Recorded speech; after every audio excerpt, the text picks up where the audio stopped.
alive! Alive!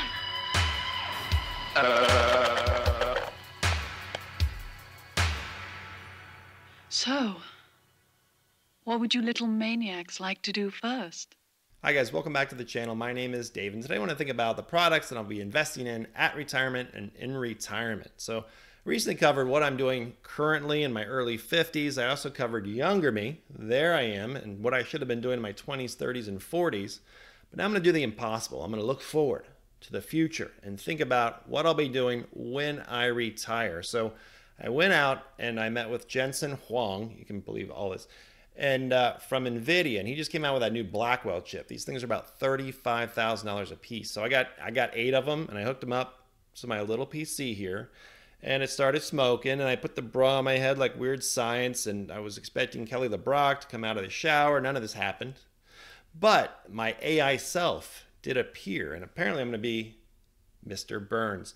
And that's okay. I don't like the nose. I don't know where that comes from. Mine's kind of a pug nose. But the cool thing here is I took it a step further and I used Google AI, and apparently between Google AI and Forbes, I found out that his net worth is $1.3 billion. So I have that to look forward to. You can always trust the media. Everything you put into Google is real and accurate. That's what I learned. So anyway, with all that said, what are the products? What will we be buying in the future? Let's find out. If that is what you're looking for, please stick around. Whoop.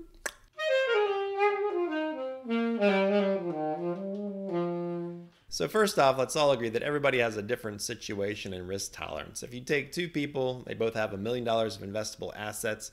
One might be very risk adverse, and another person might be really risk on. They might be willing to live on less or go back to work or have a side hustle in order to still create some income in retirement. It's not true retirement, but close to retirement. So different situations. And if you add another 0 to the end, you can give them $10 million.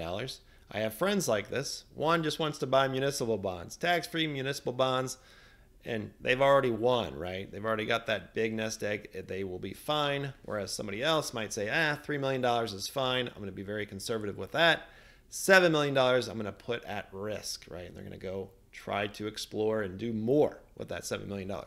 It just depends on their situation. And this is where an actual financial advisor might really come in handy. I've never thought of myself as someone that would seek out a financial advisor, but in retirement, might be a great time to be paying that 1% to someone like that versus paying it to an ETF that might be very expensive. So something to consider as we move through this, but understand everybody's situation is different. So what I'm presenting today is from my perspective. So let's start by talking about sequence of withdrawal risk. And this is a very important factor for those at or near retirement or in early retirement. So for our comparison, we're going to use the S&P 500 versus QQQ. So this is just a very good example. So QQQ has been around since 1999, but it got off to a very rough start. If we go all the way back to 2000 and compare it to the S&P 500, and in this case, I'm using VFINX in this case for the S&P, we can see QQQ actually lagged the market for 20 years. Now, this is a simulation where we have a one lump $1 million investment, and we're going to call this our retirement in 2000. So imagine yourself as a retiree in 2000. We watch it grow by reinvesting all these dividends. The end result is a CAGR of 7.16 for the S&P 500 versus 7.41% for QQQ. And look at those end results. We've got a lot of money. Our $1 million turned into quite a bit of money. But we have a problem because the major drawdown in QQQ of 81% came at the beginning of our retirement in 2000. This is a great example of sequence of withdrawal risk. So we started to withdraw just $2,400 per month from the start, which is only about a 3% annual withdrawal rate. Do you hear me, Dave Ramsey? We have a major difference. What we see here is our balance 24 years later with all of those withdrawals, and we see we are left with about $87,000 today with our QQQ investment. Whereas with the S&P, since its largest drawdown did not occur until around 2008, despite a lower CAGR, compounded annual growth rate, we still have a balance of over 2.3 million. Quite a different situation. This is not to say that the S&P 500 is a better investment for you versus the QQQ, but this is a very good example of sequence withdrawal risk and how early poor performance could potentially wreck our portfolio in retirement. And this is also why when I hear Dave Ramsey say things like 8% withdrawal rate is perfectly fine, it's just bad advice. Be very careful. I know if you're a Dave Ramsey acolyte, go for it, but I'm not, and I don't like that advice at all. So anyway, in this case, the sequence risk with QQQ worked against us. So as investors, we need to do our best to address risks associated with sequence risk. That is one reason that the 60/40 portfolio remains popular and why we can't count on the average returns of the stock market over many years with any of these ETFs or the market in general. This is also why I will be increasing my global exposure as I move towards retirement. Yes, the US has been a leader doing a lot of the heavy lifting for many, many years, but that could change. And the global stock market is just like this S&P versus QQQ comparison, in my opinion. The global stock market has underperformed the U.S. stock market, but it has offered more consistent returns and therefore less sequence return risk. So I look at this information and I think, how much can my future self afford to risk? And this is what often leads people to a more balanced portfolio and bond exposure. I mean, growth is great, but we do need balance. In other words, can you afford the potential drawdowns? If so, have at it. If not, then you make the trade-off. That is, give up some risk for a lower return that you can count on. So here are some of the ways that I will likely attack that potential problem with my own personal portfolio using ETFs and allocation. Now in retirement, I'm going to look at these as buckets. I do this now as well. And one of my buckets is certainly going to be my growth bucket. I'm not going to give that up. So for me, this will have some individual stocks likely, but you certainly don't need to do that. And I'd also have products in here such as the S&P 500, which could be VOO, IVV, SPYI, or another one, or even VTI if you want that small and mid-cap exposure. But that might be all you really need in your growth bucket if you want to keep it really simple. I would probably expand on this and add some more risk with things like QQQ, that would be here, or VGT, VUG, XLK, lots of the ones we've talked about. You certainly don't need all of them. They're just going to overlap a ton. So you might find one if you want that type of growth in a specific ETF. But again, just having the S&P 500 might be all you need as far as US exposure.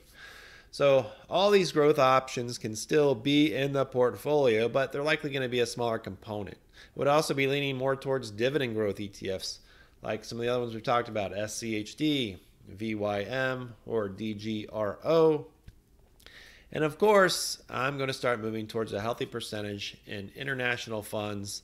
Some examples would be VT, or VXUS, or VTWAX, or VTIAX. The list goes on and on. They don't have to be Vanguard, but those are some examples. However, as a whole, I will likely taper back my growth bucket some and start moving a portion to bonds.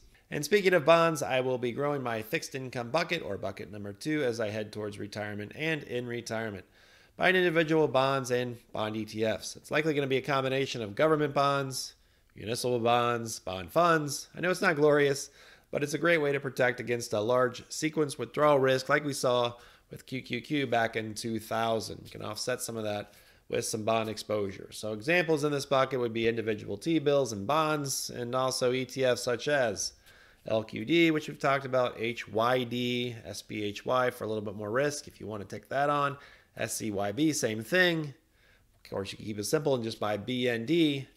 And of course, a little bit of cash as well to cover a few years of expenses. Bucket number 3 for me is my options bucket. And you certainly don't need this bucket, but I spent time to educate myself on options, and I like the effects that it can have on lowering the beta of my portfolio, and therefore sequence of withdrawal risk again within this bucket. So in this bucket, I'm going to have individual stocks and ETFs. I'm going to be selling calls against these positions, trying to generate a little additional income while I know I'm going to be capping my upside. So when we start talking about the average return of the stock market, maybe it's 11%. I realize when I trade options that a lot of times I'm going to be giving up a lot of that upside.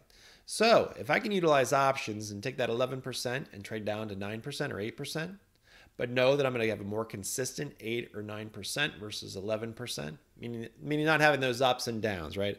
Up 25% this year, down 10% next year. I'm going to smooth out that ride. That's going to help me overall manage how my withdrawals are going to come out in that income. So this will always be a part of my strategy. It doesn't have to be part of yours, but I want you to understand why I will have this and continue to utilize options this way.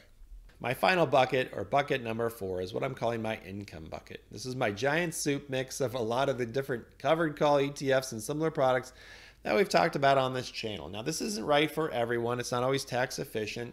Fees can be a little bit high, but there is a lot of competition these days, and we see some of those fees coming down.